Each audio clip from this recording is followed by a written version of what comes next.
Tonight, we're reporting live from here on Capitol Hill to mark 1 year since the January 6th insurrection, a date that will live on in the history books. President Biden today unleashing blame on former President Trump for, in his words, holding a dagger at the throat of America. For the first time in our history, the president had not just lost an election, he tried to prevent the peaceful transfer of power. It was a day of remembrance, but the only Republicans on the House floor, Congresswoman Liz Cheney, and in a surprise, her father, former Vice President Dick Cheney, who said he's disappointed in GOP leadership.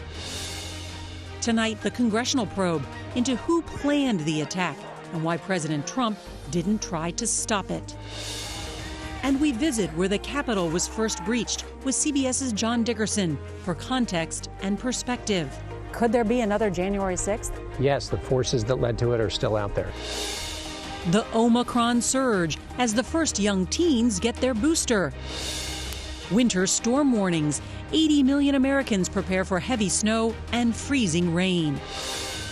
And remembering the heroes from the January 6th attack, those who stood strong in the face of adversity. This is the CBS Evening News with Norah O'Donnell, reporting from the nation's capital. Good evening, and thank you for joining us from here on the east front of the U.S. Capitol, where flags are at half-staff tonight in remembrance in one of America's darkest days. And just behind me was a candlelight prayer vigil. The insurrection was one of the worst days of injuries for law enforcement since the September 11th attacks. But it was more than the Capitol that was attacked. Democracy itself was under assault. But in the end, democracy prevailed. Those rioters that tried to stop the certification of Joe Biden's election, well, they failed.